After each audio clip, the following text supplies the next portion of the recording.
Jake Morrison wiped the sweat from his forehead as he walked through the mining tunnels of Station Kepler 2442. The air was thick and hot, making it hard to breathe. The fans had been broken for 3 days, but the alien overseers didn't care. They wanted the workers to keep digging for rare metals, no matter what. "Jake, we need to talk," said Lisa Parker, the station's chief engineer. She looked worried as she caught up with him in the main corridor. Her work clothes were dirty from crawling through maintenance shafts all morning. "What's wrong now?" Jake asked. He was tired of problems. Every day brought new issues with the equipment, and the Thraxians who ran the station never wanted to fix anything properly. Lisa looked around to make sure no aliens were listening. "The drilling equipment in Tunnel 7 is overheating. If we keep using it, someone could get hurt badly, maybe even killed." Jake stopped walking. Tunnel 7 was where the newest workers were assigned. Most of them were young people from Earth, colonies trying to make money to send home to their families. "Did you tell Supervisor Vextar?" Jake asked, though he already knew what the answer would be. "Of course I did. He said the equipment is fine, and we need to meet our quotas. He doesn't want to hear about safety problems." Lisa's voice was angry. "Jake, I'm telling you, that drill is going to explode if we don't shut it down." Jake felt his stomach tighten. The Thraxians were 7 feet tall, with gray skin and sharp teeth. They were strong and mean, and they treated humans like they were worth nothing. Vextar was the worst of them all. He enjoyed making the human workers suffer. "Get Tony," Jake said. "We need to have a meeting." 20 minutes later, Jake, Lisa, and Tony Blake sat in the small break room. Tony was the head of station security, though the Thraxians only let him carry a basic stun weapon. He was a big man with kind eyes, but Jake knew he could be tough when needed. "The drill in Tunnel 7 is going to kill someone," Lisa said without waiting for Jake to speak. "The cooling system is broken, and the pressure readings are way too high." Tony frowned. "How long do we have? Maybe a day? Maybe less. Every time they use it, it gets worse." Jake looked at his 2 friends. They had worked together for almost 2 years on this mining station. They had seen the Thraxians get meaner and greedier as time went on. The aliens pushed the human workers harder, each month, caring only about getting more valuable metals from the asteroids. "I'll talk to Vextar again," Jake said. "He won't listen," Tony replied. "You know he won't. He thinks humans are weak and stupid." Jake stood up. "Maybe, but I have to try." The supervisor's office was on the upper level of the station. Jake had to wait outside for 30 minutes before Vextar would see him. When he finally entered, the Thraxian was eating something that smelled terrible and reading reports on his computer screen. "What do you want, human?" Vextar asked, without looking up. His voice sounded like rocks grinding together. "Sir, we have a serious safety problem in Tunnel 7. The drilling equipment needs to be shut down for repairs immediately." Vextar finally looked at Jake. His yellow eyes were cold and mean. "The equipment is working fine. Your quotas are more important than your comfort." "This isn't about comfort, sir. Someone could die if that drill overheats."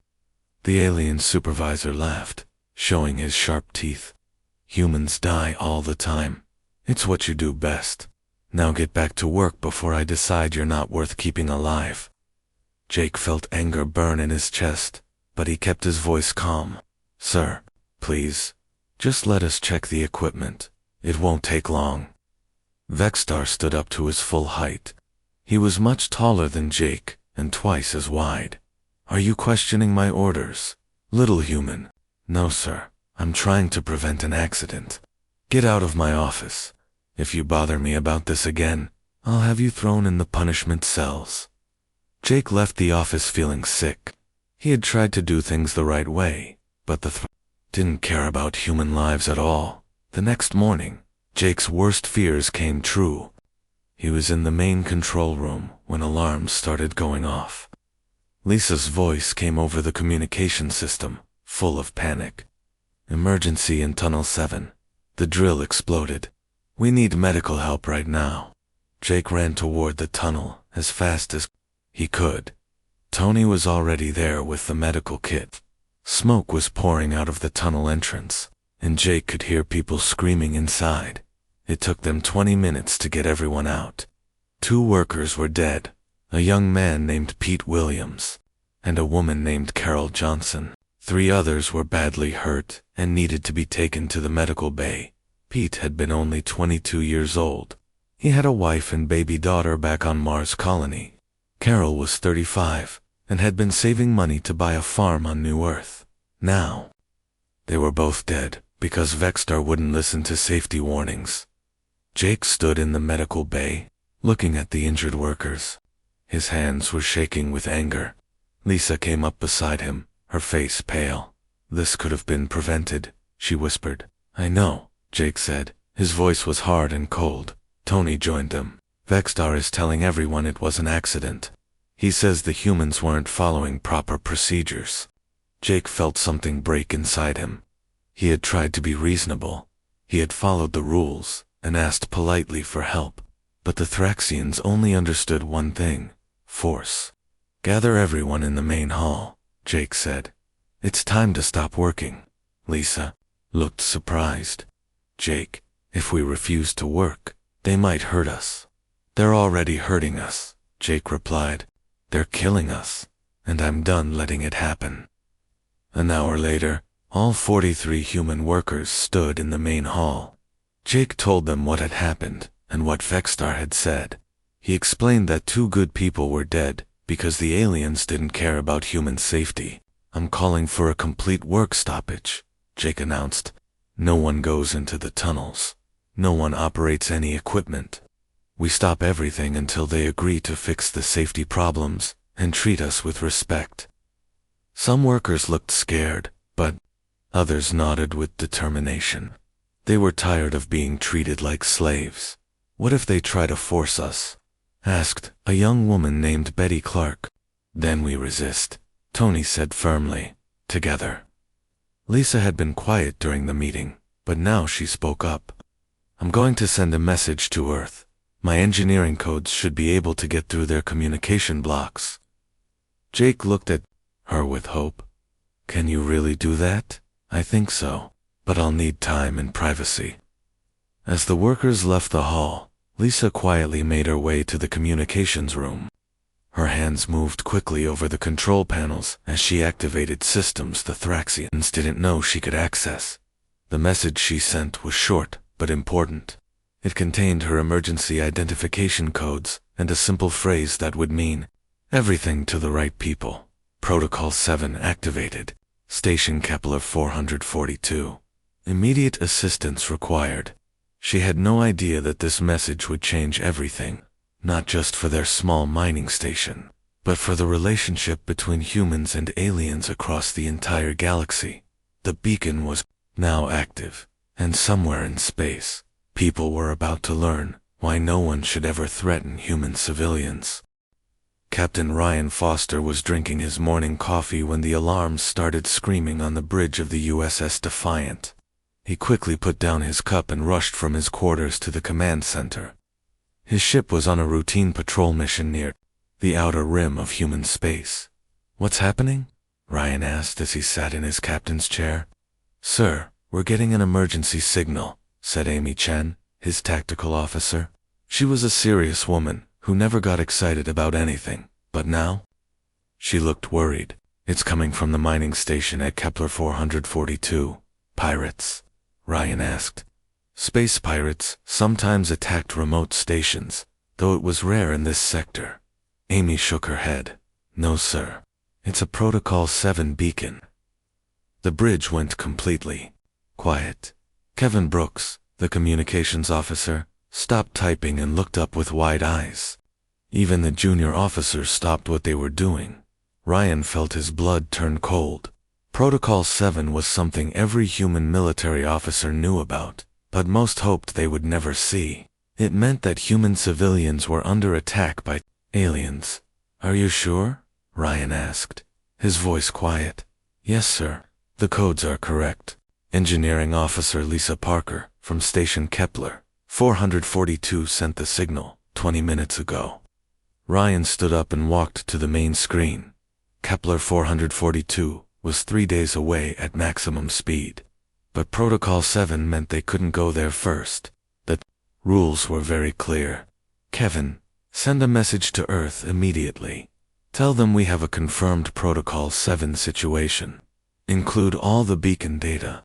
Yes, sir, Kevin said, his fingers flying over his controls. Amy, set course for Earth. Maximum speed. Sir, Amy said carefully. Shouldn't we go help the people at the station?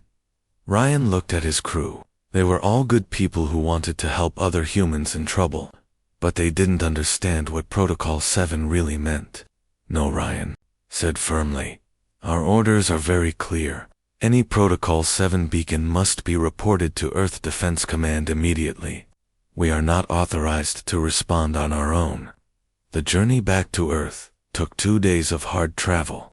During that time, Ryan explained to his crew why they couldn't just rush to help the miners. He told them about the rules that governed how humans responded to alien attacks on civilians. Protocol 7 isn't just a call for help, Ryan explained during a crew meeting. It's a declaration of war. When civilians are attacked, Earth responds with everything we have. Amy looked confused. But sir, it's just one small mining station. Why does Earth need to get involved? Ryan was quiet for a moment. Because of what happened 50 years ago. Because of New Texas Colony. Because we learned that some things are more important than individual battles. He didn't tell them the whole story. That was something they would learn from Admiral Carter herself. When the USS Defiant reached Earth, they were immediately ordered to report to Luna Base, the massive military station orbiting the moon. Ryan had never seen so many ships in one place. Hundreds of vessels were docked at the station, and more were arriving every hour. Admiral Helen Carter was waiting for them in conference room Alpha. She was a small woman with gray hair and sharp blue eyes. Ryan had met her only once before, but everyone in the human military knew who she was. She had fought in the border wars and the Centauri campaign. She was tough as steel and twice as smart. Captain Foster, she said as Ryan entered the room. Tell me about the beacon. Ryan gave his report quickly and clearly. He explained how they had received the signal and followed Protocol 7 procedures. Admiral Carter listened without interrupting. Good work, she said when he finished. The Third Fleet is being prepared for immediate deployment. You and your crew will be part of the mission. Admiral, what exactly happened at the station? Ryan asked. Admiral Carter activated a holographic display that showed the Kepler 442 system. 2 human workers were killed when their alien overseers ignored safety warnings. The station commander has called for a work stoppage. The aliens are threatening to use force against the civilians. Ryan felt anger building in his chest. How many humans are on the station? 43 workers, all civilians, all under the protection of the Galactic Treaty. What's our response going to be? Admiral Carter's eyes got hard. Total, complete, overwhelming. She pressed a button, and the display changed to show fleet movements across human space. Ships were converging on Earth from dozens of different systems. Battle cruisers, destroyers, support vessels, and troop transports. It was the largest human fleet Ryan had ever seen. Sir, Ryan said carefully, isn't this a big response for one mining station? Admiral Carter looked at him for a long moment. Captain, do you know why the Galactic Protection Statute exists? I know it protects human civilians from alien attack. No, Admiral Carter said firmly. It protects aliens from us. She activated another display showing historical records. 50 years ago, the Zephyrian Empire attacked New Texas Colony. They killed 15,000 human civilians. Do you know what happened next? Ryan had heard stories, but he shook his head. We didn't just fight back. We didn't just defend ourselves. We hunted down every single Zephyrian ship and soldier. We followed them to their home worlds. We destroyed their entire civilization. The room was completely quiet. The galactic community was terrified. Admiral Carter continued. They had never seen anything like human military response. Most species fight until they win or lose. Humans fight until the enemy no longer exists. Ryan began to understand. So they made the protection statute. Exactly. The law exists to prevent situations like this from getting out of control. When aliens attack human civilians, we respond with such overwhelming force that the conflict ends immediately. No long wars. No extended fighting. Just quick, decisive action that reminds everyone why they should never threaten our people.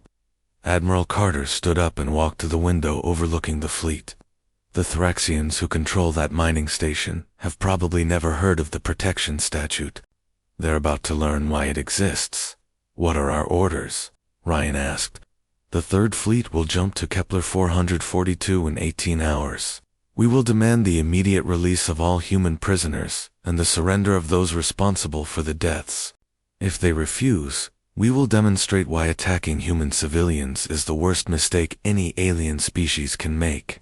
Ryan left the meeting feeling like he understood human military policy for the first time. The massive fleet wasn't just about helping the miners at one small station. It was about sending a message to the entire galaxy. Back on his ship, Ryan called his crew together and explained what they were about to do. Amy and Kevin listened with serious faces as he told them about the protection statute and why it was so important. Sir, Amy said when he finished, what if the aliens surrender immediately? Then we accept their surrender and make sure this never happens again. And if they don't surrender? Ryan thought about Admiral Carter's cold eyes and the massive fleet being assembled outside. Then they learn why the galaxy fears what humans become when our civilians are threatened. The USS Defiant joined the Third Fleet as it prepared to jump to the Kepler 442 system. Ryan stood on his bridge and watched as hundreds of human warships formed up in perfect formation. It was the most beautiful and terrifying sight he had ever seen. In 18 hours. The Thraxians at mining station Kepler 442 would discover that they had made a terrible mistake. They would learn that attacking human civilians didn't just anger one small group of workers. It awakened something much larger and more dangerous. The beacon had been answered. Now the galaxy would remember why the protection statute existed, and why no one with any sense ever dared to cross Earth. 50 years earlier, Colonel Sam Mitchell stood on the observation deck of New Texas Colony and watched the alien ships approach. The Zephyrian fleet was massive, with over 200 vessels of different sizes. Their ships looked like giant insects with metal wings and glowing red lights. How long until they reach us? Sam asked his aide, Lieutenant Kate Sullivan. Kate checked her datapad. 30 minutes, sir, maybe less. Sam nodded and activated the colony's communication system.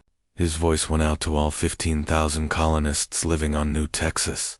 This is Colonel Mitchell. All civilians need to get to the underground shelters immediately. This is not a drill. New Texas was one of humanity's newest colonies. It was a beautiful world with blue skies and green grass, perfect for farming and raising families. Most of the people living there were ordinary folks who just wanted to build a better life. Away from the crowded cities of Earth, Sam had only 500 soldiers to defend the entire planet. They had some good weapons, but nothing that could stop a fleet that size. He knew they were probably going to die today. The Zephyrians had contacted Earth 3 months ago. They said they were the rulers of this part of the galaxy, and that humans needed to leave immediately. Earth had tried to negotiate, but the aliens weren't interested in talking. Sir, said Captain Bob Turner, Sam's second in command, the defense satellites are ready. Ground weapons are charged and waiting. Good. Make sure every shot counts. The first Zephyrian attack came without warning. Their ships fired bright blue beams that turned the colony's main building into melted metal and glass. People screamed as they ran for the shelters. Some didn't make it. Sam's soldiers fought back with everything they had. The defense satellites managed to destroy 3 alien ships before being blown apart. The ground weapons hit several more, but it wasn't enough. There were just too many enemy ships. "Colonel," Kate shouted over the noise of explosions. The main shelter took a direct hit. Over 1,000 people were inside. Sam felt his heart break. These weren't soldiers. They were teachers and farmers and shopkeepers. They were children and grandparents. They had come to New Texas to build something beautiful, and now they were dying because aliens thought humans didn't belong in space.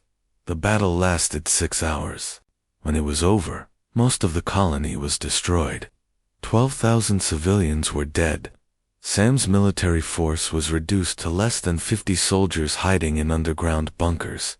But Sam had managed to do one important thing during the fighting. He had recorded everything that happened and sent the data to Earth using a special communication system that even the Zephyrians couldn't detect.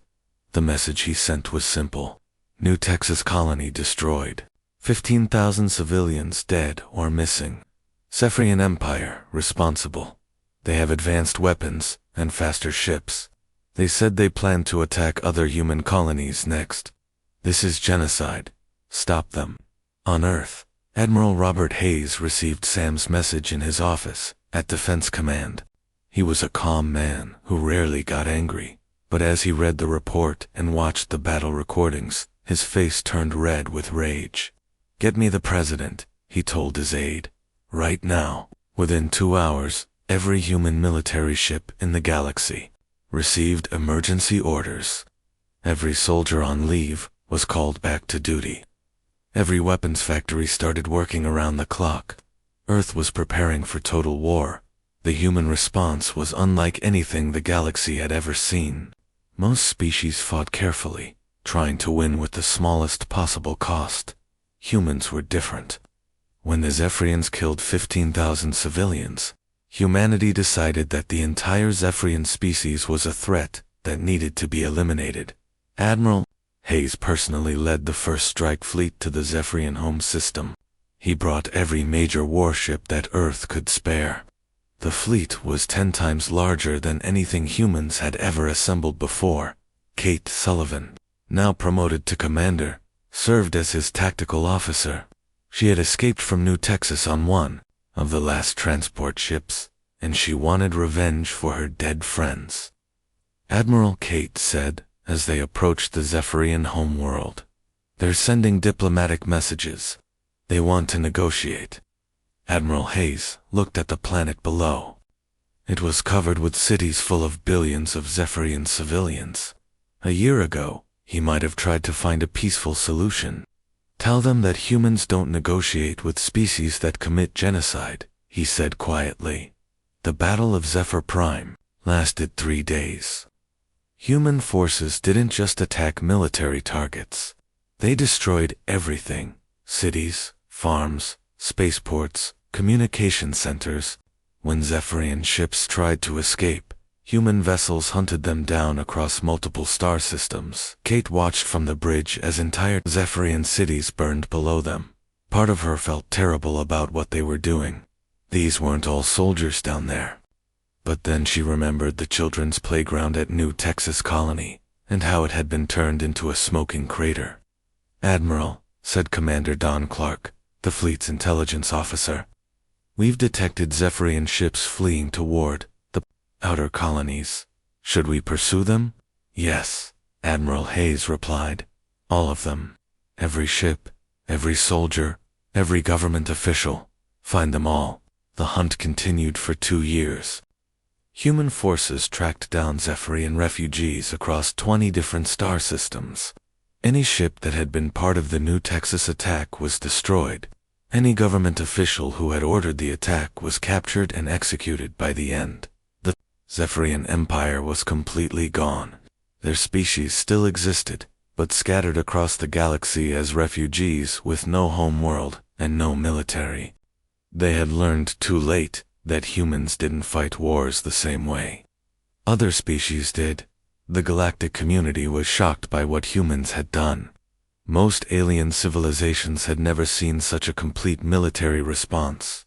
They began to fear that humans might be too dangerous to exist in civilized space. That's when the Galactic Council created the Protection Statute.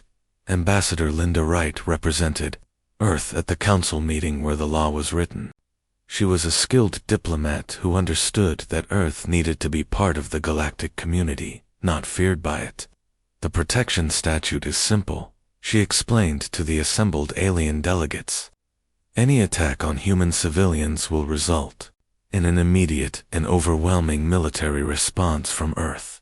However, Earth promises that this response will be limited to those directly responsible for the attack. The Vorten ambassador, a tall being with purple skin, asked the question that everyone was thinking. What if we simply avoid all contact with humans? Linda smiled. That's your choice. But if you do business with us, transport our people, or work alongside our colonies, you are protected by the same law. Any attack on facilities with human workers will be treated as an attack on human civilians. The council voted to approve the protection statute. It wasn't because they wanted to help humans. It was because they were terrified of what might happen. If they did, Ambassador Wright sent a message back to Earth explaining what had been accomplished. The galaxy now understands that attacking our civilians is not just wrong, it's suicidal.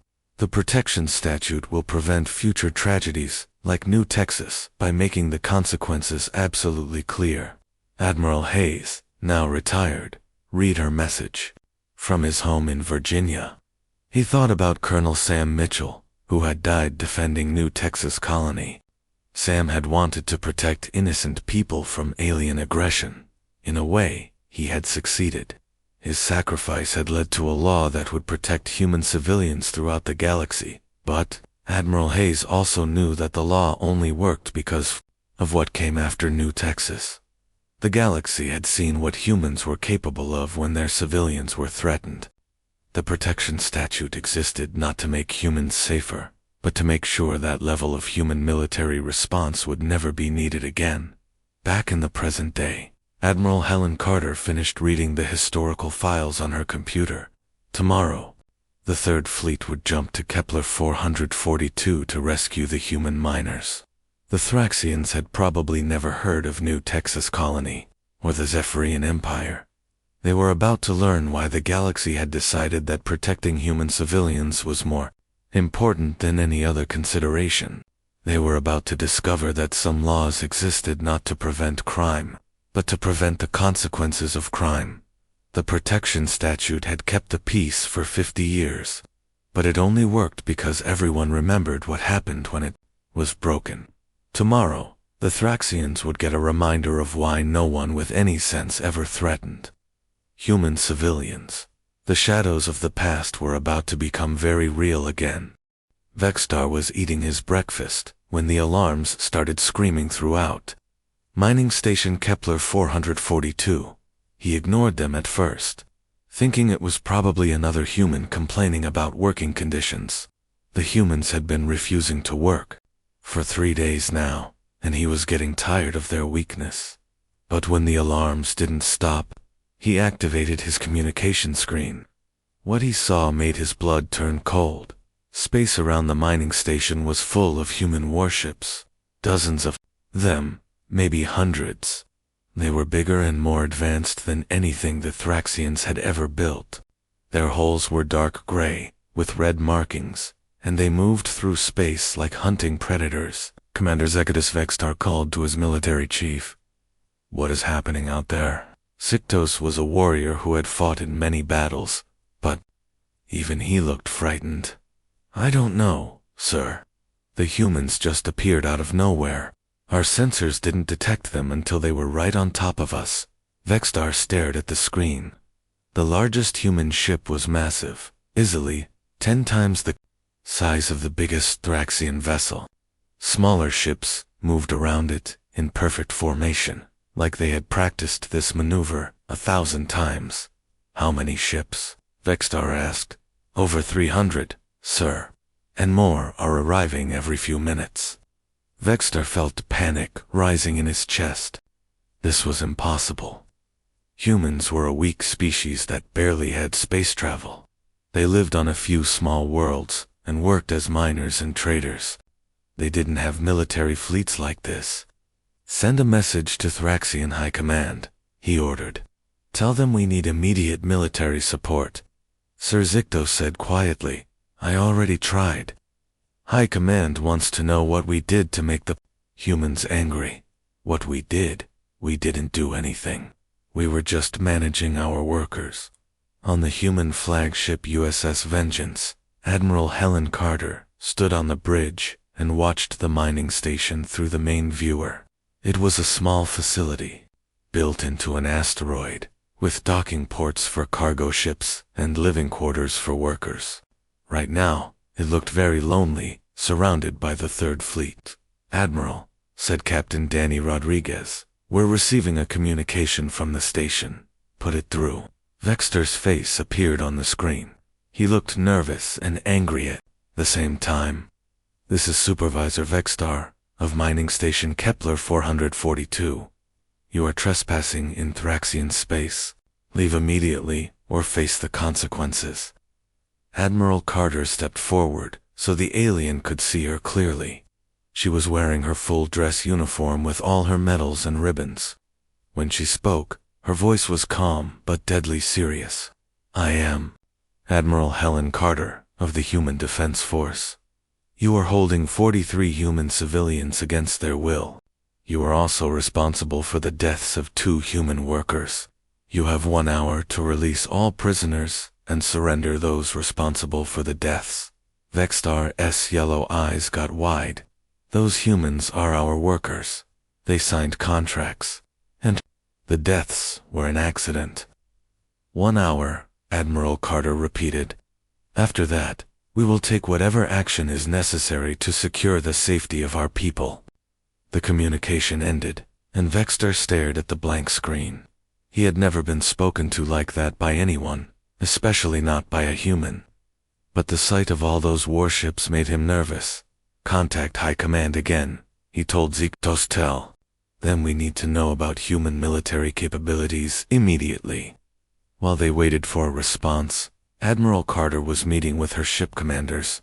Captain Danny Rodriguez of the USS Vengeance, Commander Beth Taylor of the stealth destroyer, USS Ghost, and a dozen other officers gathered in the conference room. What's our intelligence on Thraxian military strength? Admiral Carter asked. Limited, sir, replied Commander Taylor. They have about 20 ships in this sector, but nothing larger than a heavy cruiser. Their weapons are plasma-based, effective but not advanced. They rely mostly on superior numbers and intimidation. How many troops do they have on the station?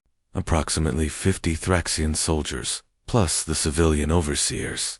The station wasn't designed for major military operations. Admiral Carter nodded. The Third Fleet could destroy the entire station in minutes if necessary, but that wasn't the goal. They needed to rescue the human workers and send a message that would be remembered throughout the galaxy. Captain Rodriguez, prepare a boarding force. Commander Taylor, I want your stealth ships ready to disable their communication systems, if needed. If they refuse to surrender, we'll take the station by force. On mining station Kepler 442, Jake Morrison and his fellow workers were locked in the main cargo bay. They had been prisoners for 3 days, given only water and basic food. The Thraxians said they would stay locked up until they agreed to go back to work. Jake, whispered Lisa Parker, do you hear that sound? Jake listened carefully. It was a deep humming noise, like the sound of powerful engines running at full power. What do you think it is? Before Lisa could answer, Tony Blake called out from near the door. Guards are running around outside. Something big is happening. The prisoners pressed their ears against the walls, trying to hear what was going on. They could hear Thraxian voices shouting in their own language, and the sound of equipment being moved quickly. Then the lights went out. Emergency lighting came on a few seconds later, but it was dim and red. The humming sound was getting louder. and now they could hear alarms going off throughout the station. "Something's wrong," said Betty Clark, the young woman who had been scared about the work stoppage. The Thraxians sound panicked. Jake felt a spark of hope in his chest. Maybe someone had gotten their message. Maybe help was coming. On Thraxia Prime, the homeworld of the Thraxian Empire, High Command was in chaos. General Morketh had just finished reading the research files about human military history, and his hands were shaking. "How did we not know about this?" he shouted at his intelligence chief. "How did we not know about New Texas Colony and the Zephyrian War?" Intelligence Chief Veltar looked sick. "Sir, we never bothered to research human military capabilities. They seemed like such a minor species. Most of our files focused on their mining and trading activities." General Morketh read the files again, hoping he had misunderstood something. But the facts were clear. 50 years ago, humans had completely destroyed an entire alien civilization in response to an attack on their civilians. They hadn't just won a war, they had eliminated their enemy from existence. "And there's something called the Protection Statute?" he asked. "Yes, sir. The Galactic Council passed it after the Zephyrian War. Any attack on human civilians triggers immediate intervention by the Human Defense Force. The law was created specifically to prevent humans from launching another total war." General Morketh felt his stomach drop. "Send an immediate message to Supervisor Vextar. Tell him to release the human prisoners immediately and surrender whoever was responsible for those deaths. Sir, communications with the mining station have been cut off. We think the humans are jamming all signals." General Morketh closed his eyes. In his 60 years as a military leader, he had never felt fear like this. The Thraxian Empire had accidentally declared war on a species that didn't fight wars. They fought extinctions. Back at the mining station, Vextar's hour was almost up. He had tried everything he could think of. He had contacted other Thraxian colonies, but none of them had military forces that could help. He had tried to negotiate with the human ships, but they refused to talk. With 10 minutes left, he finally received a message from High Command. When he read it, his legs almost gave out from under him. "Release prisoners immediately. Surrender all personnel involved in human deaths. Do not resist. Repeat, do not resist. The humans have legal authority under Galactic Protection Statute. Full compliance required." "Sir," asked Zektos, "what's the Galactic Protection Statute?" Vextar didn't answer. He was reading the attached files about human military history. With each page, his fear grew stronger. These weren't the weak miners and traders he had thought he was dealing with. These were the descendants of the species that had terrified the entire galaxy. 50 years ago, the hour was up. Admiral Carter's voice came over the station's communication system, calm and clear. "This is Admiral Carter. Your time has expired. We are now taking control of this station. Do not resist, and no one will be harmed." The first sign of the human assault was the lights going out permanently. Then the artificial gravity failed. Emergency systems began shutting down one by one, as human electronic warfare specialists took control of the station's computers. Lieutenant Alex Stone led the first boarding team through the station's main airlock. He was a Marine with 15 years of experience, and he had never seen aliens surrender so quickly. The Thraxian soldiers dropped their weapons as soon as they saw human troops coming. Within 30 minutes, the entire station was under human control. The Thraxian soldiers were secured in holding cells, and Vextar was brought to Admiral Carter in restraints. "Please," he begged as he stood before her. "We didn't know about the protection statute. We didn't know what you would do. It was just a mining operation." Admiral Carter looked at him with cold eyes. "Ignorance is not an excuse for killing civilians. You will be transferred to Earth for trial." As Jake Morrison and his fellow workers were freed from the cargo bay, he looked around in amazement. Human Marines were everywhere, professional and efficient. Their rescue had taken less than an hour, and not a single shot had been fired. How? Jake asked Lieutenant Stone. "How did Earth even know we were in trouble?" The Marine smiled. "Someone sent out a Protocol 7 beacon. When humans are threatened, we don't send just one ship, we send everything." Jake looked out through the station's windows at the massive human fleet surrounding them. Hundreds of ships, enough to conquer entire star systems. All of this for 43 mining workers. For the first time, Jake began to understand just how much Earth valued the lives of its citizens. The protection statute wasn't just a law, it was a promise that no human would ever face. Alien aggression alone. The price of ignorance had been paid. The Thraxians would never forget this lesson, and neither would anyone else who heard the story. 3 weeks after the rescue at mining station Kepler 442, Jake Morrison stood in the courtroom on Earth and watched as Vexstar was sentenced to 30 years in prison. The former Thraxian supervisor looked much smaller now, wearing human prison clothes instead of his fancy alien uniform. The families of Pete, Williams, and Carol Johnson were there to hear the verdict. Pete's wife Mary held their baby daughter, while tears ran down her face.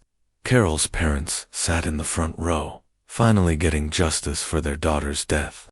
"The court finds the defendant guilty of criminal negligence resulting in death," said Judge Patricia Hayes. "This case reminds us all that the protection statute exists to prevent exactly this kind of tragedy." Jake felt a sense of closure as he left the courthouse. Justice had been served, but more importantly, the galaxy had been reminded why human civilians were never to be threatened. The Thraxian government had acted quickly after the rescue. Within days, they had sent official apologies to Earth and agreed to pay compensation to the families of the dead workers. They also agreed to new safety regulations for all facilities employing human workers. But the real changes went much deeper than money and apologies, Captain.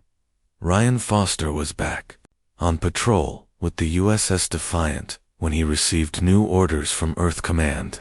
His ship was being assigned to a special task force that would visit systems throughout human space, reminding alien governments about the protection statute. "It's not a threat," Admiral Carter had explained during his briefing. "It's education. We want to make sure that what happened at Kepler 442 never happens again." Ryan understood. The rescue operation had been successful, but it could have been avoided entirely if the Thraxians had known about human military capabilities and the protection statute. Amy Chen, his tactical officer, was studying reports from their first stop at the Centauri trading hub. "Sir, the alien merchants here seem much more respectful than they were before. Word has spread about the Third Fleet operation." Kevin Brooks, the communications officer, laughed. "I heard that some species are actually competing to hire human workers now. They think having humans on their projects will protect them from pirates and raiders." Ryan smiled. That was an unexpected benefit of the protection statute. When everyone knew that attacking humans brought swift punishment, humans became valuable allies rather than targets. On mining station Kepler 442, things had changed completely. The facility was now under joint human-alien management, with humans in all supervisory positions. Lisa Parker had been promoted to station manager, and Tony Blake was the new security chief. The Thraxian workers who remained were respectful and careful. They had learned that humans were not the weak species they had thought. Jake Morrison, now the operations director, made sure that safety regulations were followed exactly. "Hard to believe it's the same place," said Betty Clark as she walked through the tunnels that had once been dangerous death traps. Now they were clean, well lit, and equipped with the best safety equipment that money could buy. The new Thraxian supervisor, a female named Kexlin, was nothing like Vexstar. She listened carefully to human concerns and always put safety first. She had read the files about what happened to species that threatened human civilians, and she never wanted her people to make that mistake.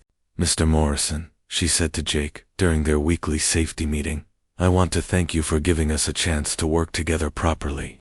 My government has learned much from this experience. Jake nodded. We all learned something. Humans learned that we need to make sure our protections are better known. Thraxians learned that cooperation works better than intimidation. At Earth Defense Command, Admiral Carter was writing her final report on the Kepler 442 incident. The operation had been a complete success, but it had also revealed some problems that needed to be fixed. We need better communication, she wrote. The Thraxians attacked our civilians because they genuinely didn't know about the protection statute. We can't assume that every species in the galaxy knows about our laws and capabilities. Her recommendation was simple. Establish education programs to make sure all alien governments understood the consequences of threatening human civilians. Not as a threat, but as a way to prevent misunderstandings that could lead to unnecessary conflicts. Commander Beth Taylor of the USS Ghost was already implementing these programs. Her stealth ship was visiting remote systems and meeting with local governments to explain the protection statute. The law exists to protect everyone, she would tell alien leaders. It protects humans from attack, but it also protects you from making a mistake that could destroy your civilization. Most aliens listened carefully and asked good questions. They wanted to understand how to work safely with humans and avoid triggering the human military response that had terrified the galaxy 50 years ago. But the most important changes were happening in the human colonies themselves. Danny Rodriguez had left his position as captain of the USS Vengeance to become the new director of colonial safety. His job was to make sure that human civilians throughout the galaxy knew their rights and had ways to call for help if needed. Every human worker needs to understand Protocol 7, he explained to a group of new colonists heading to the Outer Rim. You need to know how to send the beacon, and you need to know that Earth will always come for you. The colonists listened with wonder as he told them about the Third Fleet operation. Many of them had never realized how seriously Earth took the protection of its citizens. But sir, asked a young man named Gary Thompson, why does Earth spend so much money and effort protecting people like us? We're just miners and farmers. Danny smiled. Because that's what makes us human. We believe that every person matters, whether they're a mining worker on a remote asteroid or the president of Earth. The protection statute exists because we refuse to abandon our people, no matter where they are or how dangerous it is to help them. The story of mining station Kepler 442 spread throughout the galaxy over the following months. Different species told it different ways, but the message was always the same: never threaten human civilians. Some aliens were frightened by the story and decided to avoid humans entirely. Others were impressed by human loyalty and wanted to become allies. A few species even asked to be included in the protection statute, wanting the same level of security for their own civilians. The Galactic Council met to discuss expanding the protection statute to cover other species, but Ambassador Linda Wright recommended against it. The statute works because it's specific to humans, she explained. Other species have their own military capabilities and diplomatic relationships. The protection statute exists because of our unique history and our unique response to threats against civilians. She was right. No other species had ever responded to an attack on civilians the way humans had responded to New Texas Colony. The complete destruction of the Zephyrian Empire remained unique in galactic history. A year after the rescue, Jake Morrison received a letter from Pete Williams' wife, Mary. She had used the compensation money from the Thraxian government to buy a small farm on New Earth, just like Pete had always wanted. I wanted to thank you, she wrote, for making sure that Pete's death mattered. Because of what you did, other families won't have to go through what we went through. Pete would have been proud. Jake kept the letter on his desk as a reminder of why the work stoppage had been necessary. 2 good people had died, but their deaths had led to changes that would protect thousands of other human workers throughout the galaxy. Lisa Parker was now designing safety systems for mining operations on 12 different worlds. The improvements that had been forced on Kepler 442 were being implemented everywhere humans worked. No one wanted to be the next supervisor to face a human military response. Tony Blake had started a training program for human security personnel working in alien facilities. They learned not just how to protect themselves, but how to send Protocol 7 beacons if the situation became dangerous. Remember, he would tell each new class, "You're never alone out there. Earth is always watching, and Earth will always come for you." On Earth, the families of Pete Williams and Carol Johnson had become advocates for worker safety throughout the colonies. They spoke at conferences and met with government officials to make sure that the lessons of Kepler 442 were never forgotten. The protection statute remained as strong as ever, but now it was supported by education and communication rather than just fear. Alien species knew about it, understood it, and respected it. But most importantly, they knew why it existed. Admiral Carter, now retired, often gave speeches about the protection statute to new military officers. She would always end with the same message. The law exists not because we want to fight, but because we refuse to let our people suffer alone. It exists because we learned 50 years ago that some things are more important than peace. The safety of human civilians is one of those things. The galaxy learned to fear what we become when our people are threatened, but they also learn to respect what we're willing to do to protect the innocent. That's the real power of the protection statute, not the ships or the weapons, but the promise that we will never abandon our own.